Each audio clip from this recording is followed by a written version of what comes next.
The sun of the Murokan homeworld was orange and heavy in the sky. It painted everything in shades of copper and gold. Captain Yuna Park stood at the head of 12 soldiers. They wore their best armor. They stood in 2 perfect lines.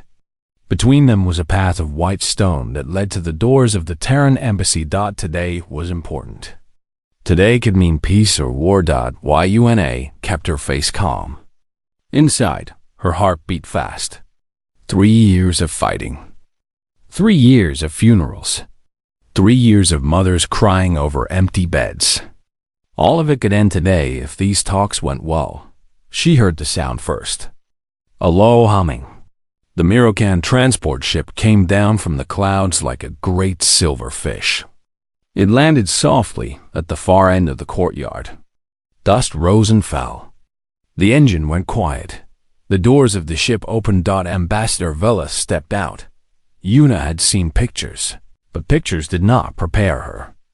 Velith was tall and moved like water. She had 8 limbs. 4 for walking, 4 for holding. Her face was like a cat, but longer. Her eyes were yellow with black lines down the center. Her fur was dark gray with spots of white.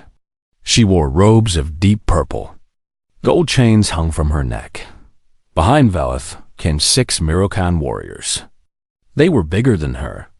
Their armor was black and covered in sharp edges. They carried weapons that looked like curved blades mixed with guns. Their eyes moved over the human soldiers with hate. Yuna understood. These warriors had lost family in the war. So had she died, then she saw the hover dash cradle. It floated behind Velith like a small boat made of light. Inside it were 5 cubs. They were small, maybe the size of human toddlers. Their fur was soft and fluffy. Their eyes were huge and round. They looked at everything with wonder. Their little tails swished back and forth. Yuna felt something twist in her chest. Cubs. Velith brought her children to a peace meeting. Either this was the deepest sign of trust, or Velith wanted to remind the humans what they had taken. Maybe both. The group moved forward. Velith walked with grace. The warriors walked with anger. The cubs bounced in their cradle and made small chirping sounds. Yuna gave a tiny signal with her hand. Her soldiers straightened even more. Not one of them moved. Not one of them breathed loudly.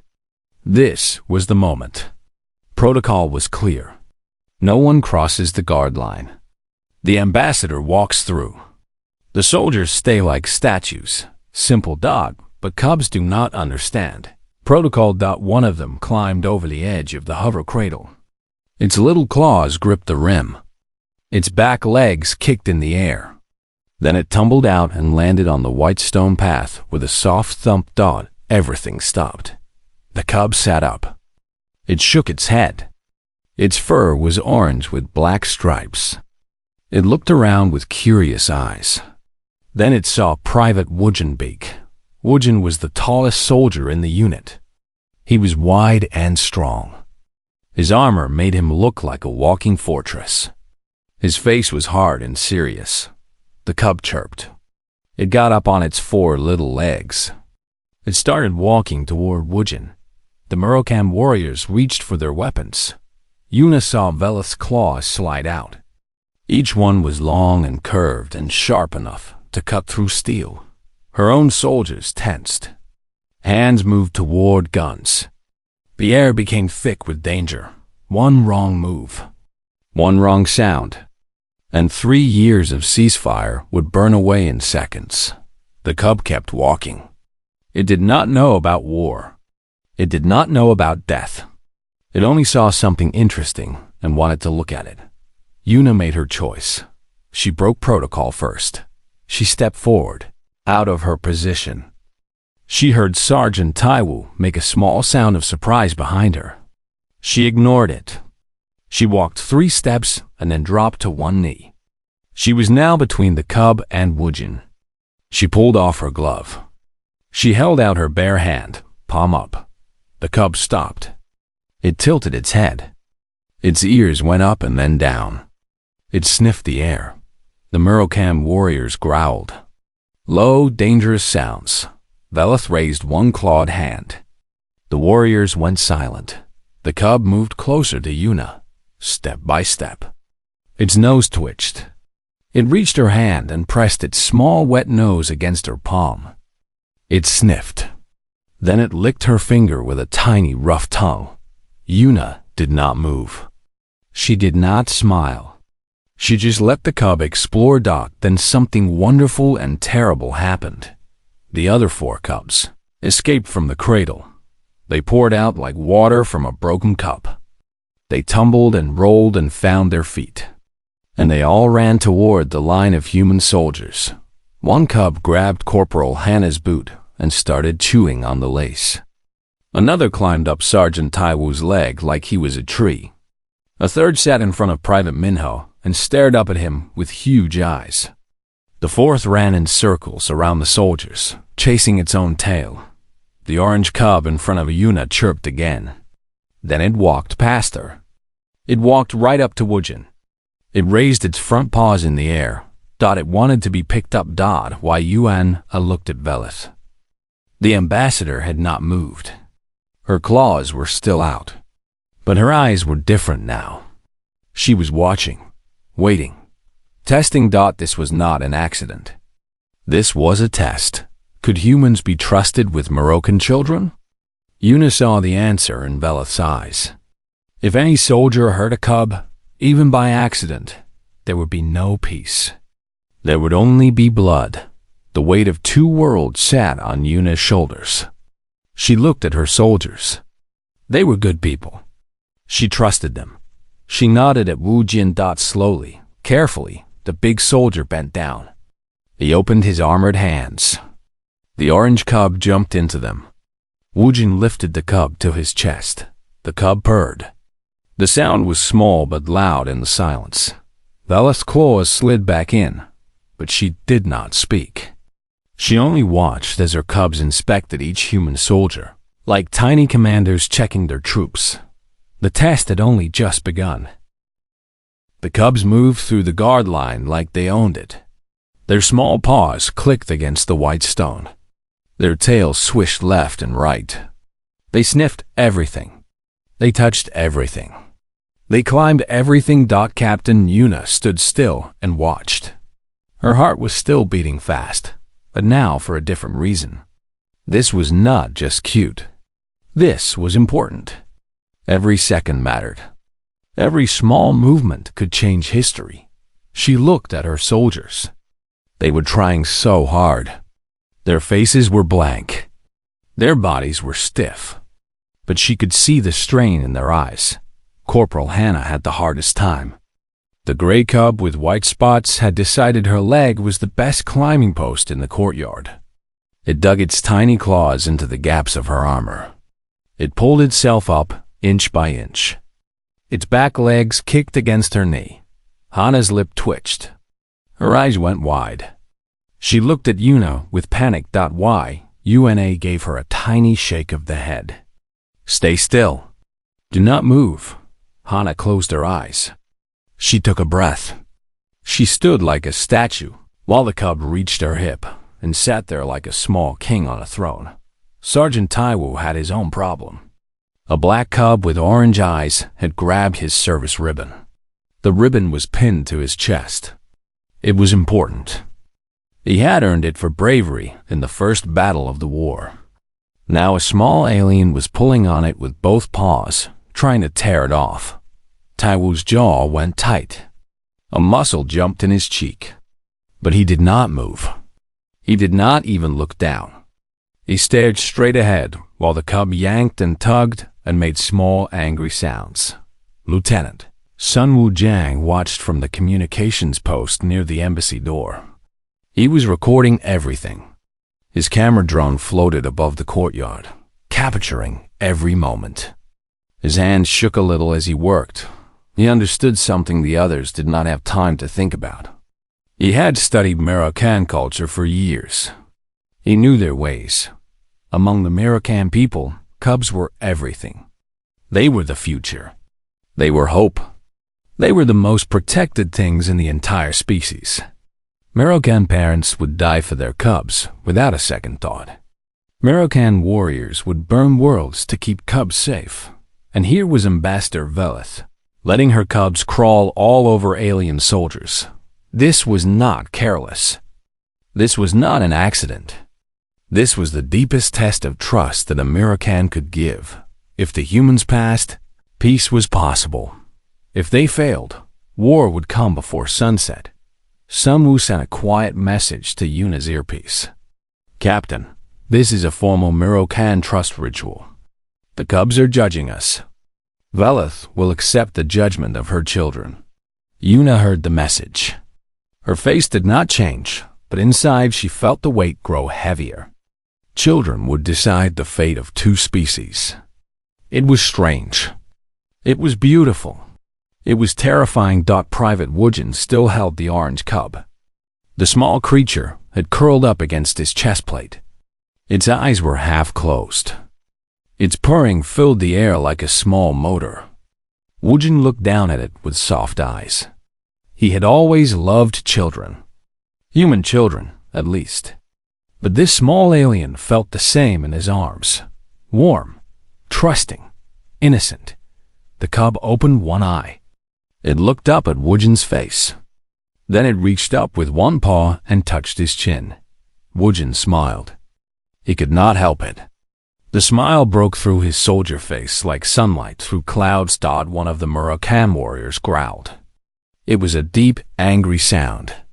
The warrior stepped forward. His hand went to his weapon. Velith moved faster than seemed possible. She raised one clawed hand and made a sharp cutting motion. The warrior froze. He looked at his ambassador with shock and anger, but he stepped back. Velith spoke for the first time. Her voice was deep and had a strange echo to it, like two voices speaking at once. "Let them finish." The cubs continued their inspection. The smallest cub, a pale cream color with blue eyes, had reached the end of the line. It sat in front of the last soldier and stared up at him.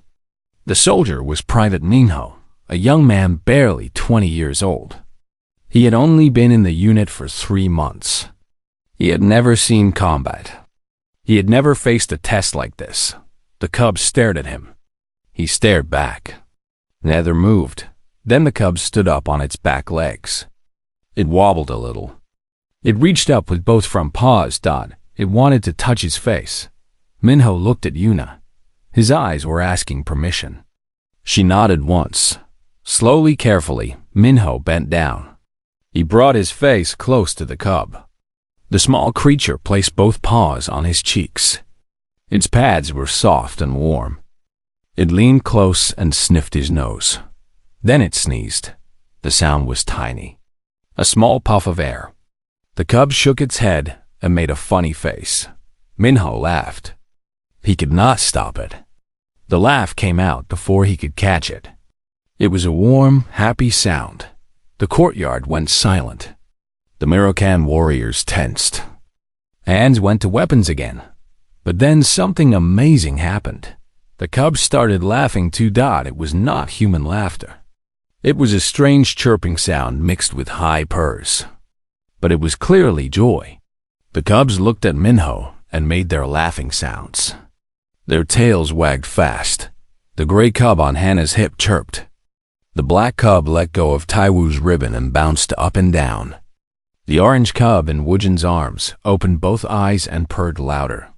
Velith's face changed. The hardness melted away. Her eyes went soft. Her mouth curved in what might have been a smile. "They like you," she said. Her voice was quiet now, gentle. "My cubs like your soldiers." Yuna finally allowed herself to breathe. "We are honored, Ambassador." Velith walked forward. Her warriors moved to follow, but she raised a hand to stop them. She walked alone, past the guard line, past the soldiers, until she stood in front of Yuna. She was tall. Yuna had to look up to meet her eyes. 3 years ago, Velith said, your people killed thousands of our cubs. I came here to hate you. I came here to find a reason to reject peace. Yuna did not look away. I understand, Do you? Velith's eyes searched her face. Do you understand what it is to bury a child? To have nothing left but empty beds and silent rooms? Yes. Yuna's voice was steady but sad. I lost my brother in the war. My mother has not spoken since the funeral. So yes, I understand. Velith was quiet for a long moment. The cubs continued to play with the soldiers. Small chirps and purrs filled the silence. Your soldiers could have hurt my cubs, Velith finally said. They are big. They are armed. My children are small and soft. One wrong move would kill them. We would never, Yuna said. I am beginning to believe that. Velith looked back at her cubs. The orange one was now sleeping in Wujin's arms. The cream one was sitting on Minho's shoulder. Come. Let us talk of peace. And let my cubs stay with your soldiers. It was not a question. It was a command. Yuna nodded. They will be safe with us. I know. Velith turned and walked toward the embassy doors. That is why there may yet be hope. The inside of the embassy was quiet and cool. The walls were white. The floors were smooth gray stone. Paintings hung in golden frames. They showed earth, green forests, blue oceans, snow-covered mountains. A reminder of home for humans far away from it. Captain Yuna walked beside Ambassador Velith. Their steps echoed in the empty hall. Behind them, through the closed doors, they could still hear the small sounds of cubs playing with soldiers. A meeting room waited for them. It had a long table made of dark wood. Chairs on both sides, water in crystal glasses, a window that looked out at the orange sky. They sat across from each other. For a long moment, neither spoke. Yuna thought about the past. She did not want to, but the memories came anyway. They always did in quiet moments. 3 years ago, everything was different. There was no war. Humans and Miracans had never even met. Then a human mining ship called the Bright Star entered the wrong part of space. Its captain, a man named Dujin, was looking for minerals in an asteroid belt. He did not know the asteroids belonged to someone. He did not know one of those asteroids was a nursery. The Mirocom people kept their cubs on special asteroids. The rocks were hollow inside, warm, safe, protected. Thousands of cubs lived there with their caretakers while their parents worked on the homeworld. It was tradition. It had been done for 1,000 years. The Bright Star's mining lasers hit the nursery asteroid by accident. The hole broke open. Air rushed out into space. The cold came in. Alarms rang, but it was too late. When Mirocan rescue ships arrived, they found only silence. 2,412 cubs died that day. The youngest was 3 days old. The oldest was 4 years. Captain Dujin tried to explain. It was an accident. The charts were wrong. He did not know. He was sorry. He was so sorry. The Mirocom people did not want apologies. They wanted blood. The first Mirocan warship hit a human colony on the moon of Kepler-7. The attack was fast and brutal. 300 humans died. The colony burned, then humans struck back. A fleet hit a Mirocan supply station. 500 Miracans died, and so the war began. Yuna's brother Jihun was a pilot. He flew a small fighter ship. He was brave and smart and always smiled. He called Yuna every week, even from deep space. He told her not to worry.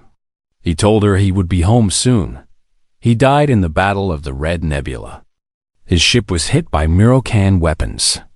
The explosion was so big that nothing was left. Not even ash. The military sent Yuna a letter and a medal. They said Jihun was a hero. Her mother stopped speaking that day. She sat by the window and looked at the sky. She was still sitting there now, 3 years later, waiting for a son who would never come home.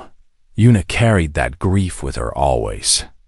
It was heavy, like a stone in her chest. But she did not let it turn to hate. Hate was easy. Understanding was hard. She chose the hard path. Now she sat across from a American who carried her own grief. Velith broke the silence first. "You are thinking about the dead." "Yes," Una said. "Are you?" "Always." Velith's claws clicked against the table. It was a nervous habit. I had 7 cubs before the war. Now I have 5. Una felt her throat tighten. "The nursery asteroid." "Yes, my 2 eldest. Carix and Velith the younger. They were old enough to write letters. They would send me drawings. Pictures of ships and stars and silly monsters."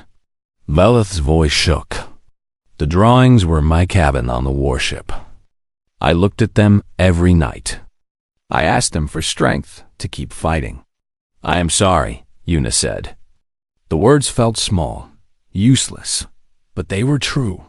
"Your people did not mean to kill them." Velith looked at Una with ancient, tired eyes. "I know this now. The investigation proved it. The mining captain did not know. The charts really were wrong. It was a tragedy, not a murder. But it still hurts. It will always hurt." Velith placed one hand flat on the table. Her claws left small marks in the wood. "When the news came, I wanted to destroy everything. I wanted to watch human worlds burn. I wanted revenge so badly that I could taste it like blood in my mouth." Una nodded slowly. "After Jihun died, I felt the same. I dreamed about Mirokan cities in flames. I woke up angry. I stayed angry for a long time. And now? Now I am tired." Una leaned back in her chair. "Tired of funerals. Tired of letters to families. Tired of watching young soldiers die for something that started with an accident." Velith was quiet for a moment. Then she made a sound that might have been a laugh, but there was no joy in it. "We are alike, Captain. 2 tired warriors who have lost too much. Then let us stop losing." Through the window, the orange sun was setting. Long shadows stretched across the courtyard. Una could see her soldiers still standing at their posts. The cubs had grown tired. Most of them were sleeping now, curled up in the arms of humans. The orange cub was still in Wujin's arms. It was completely relaxed. Its paws hung loose. Its eyes were closed. It trusted the big soldier completely. Velith saw it too. "My youngest. We call him Kirith. He was born after the nursery was destroyed. He never knew his older siblings. He seems happy," Una said. "He is." Velith turned away from the window. "When I came here today, I did not plan to let the cubs escape. But Kirith has always been curious. He climbed out before I could stop him. He climbed and stopped him, and the others followed. Cubs always follow each other." Velith almost smiled. "When I saw your soldiers freeze, I thought it would end badly. I thought they would panic, shout, maybe even shoot. We are trained better than that. It is not about training." Velith shook her head. "I have seen warriors with 100 years of training kill innocent people in moments of fear. Training teaches you what to do. It does not teach you who to be." Una thought about that. "Then what did you see in my soldiers?" "I saw them choose." Velith leaned forward. "Your large soldier, the one holding Kirith. He could have crushed my cub with one hand. When Kirith reached for him, he had a choice. Fear or gentleness. He chose gentleness. Wujin is a good man. They are all good people." Velith's voice was warm now. "The woman who let my cub climb her leg. The man whose ribbon was almost torn away. The young one who laughed when my cub sneezed. They all chose the same thing. Not fear. Not violence. Kindness." Una felt tears in her eyes. She blinked them away. Captains did not cry in front of ambassadors. "Your brother," Velith said gently. "Would he have made the same choice?" Yuna smiled through her almost tears. Ji-hoon loved children. He would have picked up all 5 cubs and spun them around until they laughed. And his spirit is in your soldiers. The sun slipped below the horizon. The sky turned from orange to purple to deep blue. Stars began to appear, small points of light in the darkness. Ambassador, Yuna said, I cannot bring back your cubs. You cannot bring back my brother. The dead are gone, and nothing will change that. No, Veleth agreed. Nothing will. But we can stop making more dead. We can stop creating more grief. We can give our people a future that does not taste like ash. Veleth extended her full claw across the table. Not as a weapon, as an offering. In Mirokan culture, it was the sign of a promise. Let us try, Captain. Let us try to build something better from all this pain. Yuna reached out and took the claw in her hand. The point was sharp against her palm. One wrong move, and it could cut her open. She held on anyway. Together, she said. We will try together. Outside, the smallest cub woke up in Woojin's arms. It yawned, showing tiny teeth. Then it snuggled deeper against the soldier's chest and went back to sleep. Hope was still small and fragile, but it was alive. High above the planet, the Mirokan warship Claw of Vengeance hung in the darkness of space. It was a massive ship. Its hull was black and covered with weapons. Its engines glowed red like angry eyes.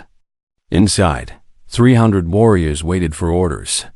General Torres stood in the command room. He was old and scarred. One of his eyes was missing, replaced with a glowing red machine. His fur was gray and thin. His claws were chipped from 100 battles. He watched the screen in front of him. It showed the courtyard of the Terran embassy. It showed Ambassador Veleth's cubs playing with human soldiers. Tarath's remaining eye narrowed with anger. This is wrong, he growled. This is betrayal. Commander Seleth stood beside him. She was younger, but just as angry. The humans are touching our cubs. They are contaminating them with their alien smell. Veleth has forgotten her duty. Toreth slammed his fist against the console. She was sent to reject the peace talks, to find fault with the humans. Instead, she lets them hold her children like pets. What do we do, General? Toreth, for a moment. The red glow of his machine eye pulsed with his heartbeat. Power up the weapons. All of them. Target the embassy. Seleth hesitated. General, if we fire, we will kill the cubs too. Then Veleth will learn the price of weakness. Toreth turned to face his commander. The humans killed our children. They must pay. Peace is surrender. Peace is shame. We will have our revenge, even if it costs us everything. The order went out. Across the ship, weapon systems hummed to life. Targeting computers locked onto the embassy below. The Claw of Vengeance prepared to rain fire on the planet. On the surface, Lieutenant Sumwu saw the alert on his screen. His face went pale. He rushed into the meeting room where Yuna and Veleth were still talking. Captain. His voice was tight with fear. Mirokan warship is charging weapons. They are targeting this location. Yuna stood up fast. Her chair fell backward. How long until they fire? 5 minutes. Maybe less. Veleth's eyes went wide. She understood immediately. Toreth. He has decided to destroy the peace. Your own people would kill you? Yuna asked. Toreth is not my people. Veleth's claws extended. He is a ghost. He died inside when the nursery was destroyed. All that remains is hatred wearing his skin. Yuna grabbed her communicator. All units, prepare for evacuation. Get the cubs inside the embassy. Move. In the courtyard, the soldiers heard the order. They moved fast but carefully. Sergeant Taiwu gathered 2 cubs in his arms. Corporal Hannah carried the gray one that had climbed her leg. Private Minho ran with the cream cub on his shoulder. Private Woojin held Kirith close. The little orange cub woke up and made a confused sound. Woojin whispered softly, "It is okay, little one. I will keep you safe." The cubs did not understand what was happening. They felt the fear in the humans. They felt the rush and the panic. Some of them started to cry. High, keening sounds that cut through the air like knives. Velith ran to the courtyard. She saw her cubs crying. She saw human soldiers protecting them. And she saw, far above in the purple sky, the distant glow of a warship charging its weapons. "Torith!" She screamed at the sky. "Torith, you coward! You would kill children to satisfy your hate?" There was no answer. Only the growing hum of weapons far above. Yuna stood beside Velith. "Can you stop him?" "Maybe, if I can reach him." Velith looked at the communication post. "But he will not listen to me. He thinks I am a traitor. Then make him listen." Velith ran to the communication post. Sunwoo gave her access to the long-range channel. She opened a link to the warship. "Torith, this is Ambassador Velith. Stand down immediately." Turath's voice came through the speaker. It was cold and dead. "You have no authority here, Ambassador. The High Council gave you a mission. You failed it. I did not fail. I found something better than revenge. There is nothing better than revenge." Turath's voice cracked with old pain. "My daughter was in that nursery. She was 4 years old. She wanted to be a warrior like me. Now she is nothing. She is dust and memory." Velith's voice softened. "I know, Torith. I lost 2 of my own. But killing more children will not bring them back. It will bring me peace. It will bring you nothing." Velith looked at her cubs. They were still crying in the arms of human soldiers. "Look at the screen, Torith. Look at what is really happening." On the warship, Torith looked. He saw the human soldiers holding Murokan cubs. He saw the big one, Woojin, gently rocking the orange cub in his arms. He saw the tears in the cubs' eyes and the fear on their faces. He saw his own daughter in them, small and scared and needing protection. "Your weapons are pointed at cubs, Torith." Velith's voice was steady now, strong. "You would kill my children to hurt humans. You would become exactly what you hate. You would be the one destroying nurseries." Torith said nothing. The weapon system still hummed. The countdown continued. "You are not a child killer, Torith. You are a warrior. Warriors protect the future. They do not destroy it." Silence stretched across the communication channel. Seconds passed. Each one felt like an hour dot in the courtyard. Sergeant Taiwu looked at the sky. He saw the red glow of the warship. He knew death was coming. But he did not run. He stood in front of the cubs and waited. Corporal Hannah held the gray cub tight. Her eyes were wet with tears, but her voice was calm as she whispered comfort to the small creature. "Private." Minho set down the cream cub and stood over it like a shield. He was young and scared, but he would not leave. Woojin knelt down with Kirith in his arms. The little orange cub had stopped crying. It looked up at Woojin with big, trusting eyes. "I am here, little commander," Woojin said softly. "I will not let anything hurt you." Kirith reached up and touched Woojin's face. One small paw on his cheek. The cub chirped. A soft, happy sound. On the warship, Torith watched this moment on his screen. He saw the human soldier protecting a Murokan cub. He saw the trust in the cub's eyes. He saw something he had forgotten.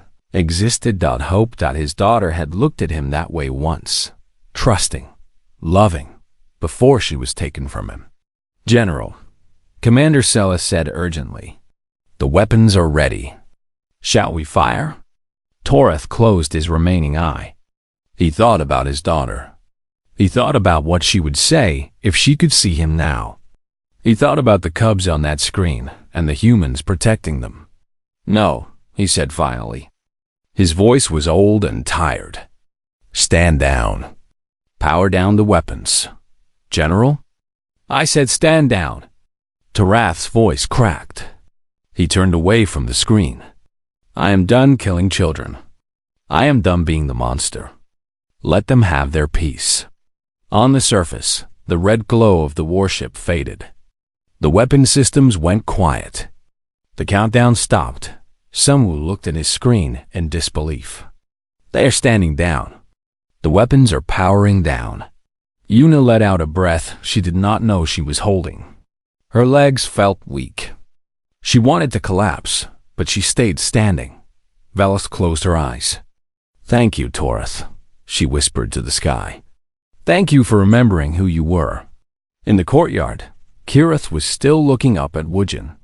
The big soldier had tears on his face. He did not hide them. He held the cub and cried with relief. Kirith chirped again. Then, very carefully, the little orange cub snuggled against Woojin's chest and closed its eyes. From far above, Tarath's voice came through the speaker one more time. It was quiet, broken, but there was something new in it. Something almost like hope. "Let the cubs decide for all Americans. If they trust the humans, then perhaps we should too." The sun rose on a new day, and the cubs had made their choice. 1 year passed. The orange sun still hung in the sky above the Murokan homeworld. The white stone courtyard still stretched in front of the Terran embassy. But everything else was different. Captain Yuna Park walked through the gates and stopped to look around. She smiled. It was a real smile, the kind she had almost forgotten how to make. The guard line was still there. 12 soldiers stood in 2 perfect rows, forming a path to the embassy doors. But now the soldiers were not all human. Every other one was Murokan. Human Murokan. Human Murokan. Different species, same formation. Same duty. Same purpose. They wore new uniforms. Blue and purple mixed together. The colors of both worlds. The symbol of peace was sewn over their hearts. A circle with 2 hands reaching toward each other. One hand human, one hand clawed. Yuna walked through the guard line. The soldiers saluted her as she passed. She nodded to each one. There was Corporal Hana Kwan. She had been promoted after the day of the Cubs. Now she commanded the embassy's internal security. A Murokan warrior named Tith worked beside her. They had become friends. They ate lunch together every day. There was Private Minho, not a private anymore. He was a sergeant now. The cream-colored cub had remembered him. When the peace treaty was signed, the cub had run through the ceremony to sit on his shoulder. The image became famous across both worlds. And there was Sergeant Woojin Beak, also not a sergeant anymore. Lieutenant Woojin now. He stood at the end of the line, tall and proud. His new rank pin shone in the orange sunlight. He was smiling. Yuna stopped in front of him. "Lieutenant, you look good." "Thank you, Captain." His smile grew wider. "Are you ready for today?" "As ready as I can be." Yuna looked toward the sky. A silver transport ship was descending through the clouds. "Is she coming?" "Her ship just entered orbit. She will be here soon." Yuna nodded. She walked to her position at the head of the guard line. The place where she had stood 1 year ago. The place where she had broken protocol and changed history. She thought about the past year. So much had changed. The peace treaty was signed 3 weeks after the day of the Cubs. General Torath did not attend the ceremony, but he sent a message. He apologized for his actions. He said he would spend the rest of his life trying to make things right. Last Yuna heard, he was helping to rebuild a new nursery asteroid. This time with human engineers working beside Murokan builders. The war was over. Both sides were tired of fighting. Both sides had lost too much. When the treaty was announced, people on both worlds cried. Some cried with relief. Some cried with grief. Most cried with both. Yuna had visited her mother after the signing. Her mother was still sitting by the window, still staring at the sky. But when Yuna told her about the cubs, about Woojin holding the small orange one, about the peace that was finally coming, her mother had turned to look at her. Jihoon would have liked that, her mother said. They were the first words she had spoken in 3 years. It was not much. But it was a beginning. Now, 1 year later, the beginning had grown into something real. Human and Mirokan ships traveled between worlds. Trade flourished. Scientists shared discoveries. Artists shared paintings and songs. Children on both worlds learned about each other in school. There were still problems. Some humans hated Mirokans. Some Mirokans hated humans. Old wounds healed slowly. Sometimes they reopened. But the direction was forward. Always forward. The silver transport ship landed at the far end of the courtyard. Dust rose and fell. The engines went quiet. Yuna stood at attention. The mixed guards stood with her. Human and Mirokan side by side. The ship's doors opened. Ambassador Velith stepped out. She wore robes of deep purple, just like before. Gold chains hung from her neck. But her face was different, softer, warmer. The hardness that had been there 1 year ago was gone.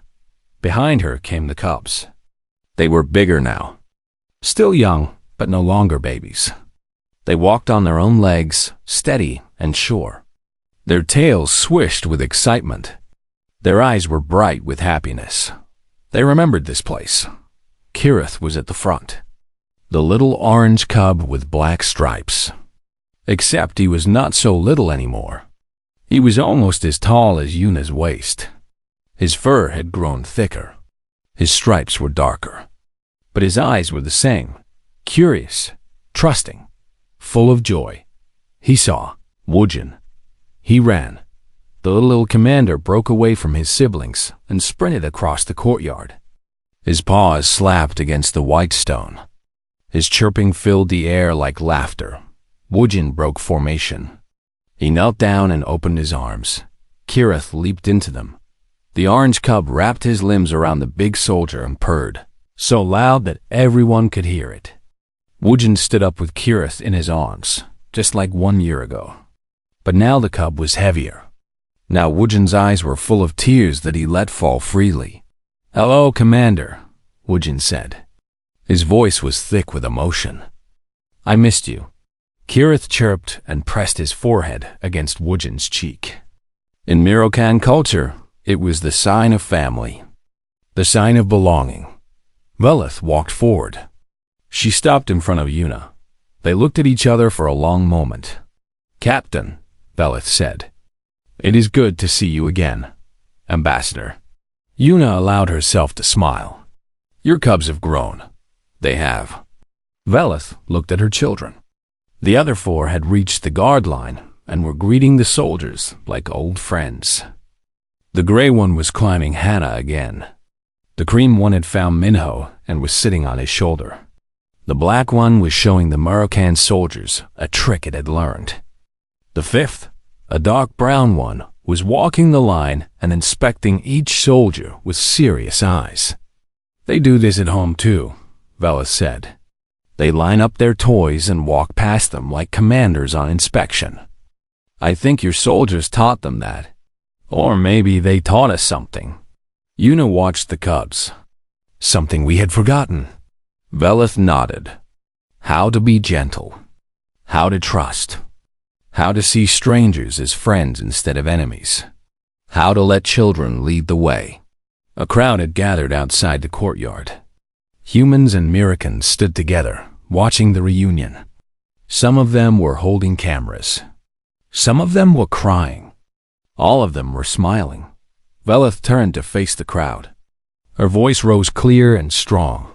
"1 year ago, I came to this place to test humanity. I did not trust them. I did not want peace. I came with anger in my heart and grief in my soul." The crowd went silent, Everyone listened. But my cubs saw something I could not see. They saw soldiers who knew how to be gentle. They saw warriors who chose kindness over fear. They saw enemies who could become friends. She looked back at Kirith, still purring in Wujin's arms. My cubs performed an inspection. They judged humanity not by words or promises, but by actions. By the way, strong hands held small bodies. By the way, fierce soldiers became gentle protectors. By the simple act of bending down to meet a child's eyes. Velith raised her voice higher. Today, we celebrate 1 year of peace. 1 year of hope. 1 year of building something better from the ashes of war. And we remember how it began. Not with politicians or generals. Not with speeches or treaties. But with cubs and soldiers. With trust and kindness. With the smallest among us leading the way. Kirith lifted his head. He looked at the crowd with bright eyes. Then, he climbed up Wujin's shoulder and stood there, balancing carefully. His tail swished back and forth. He chirped, loud and commanding. The crowd laughed. The sound was warm and full of love. Yuna leaned toward Velith. I think the commander wants to speak. Velith smiled. He always does. Kirith chirped again. Then he jumped down from Wujin's shoulder and walked toward the embassy doors. He walked with purpose, his small paws steady on the white stone. He did not look back.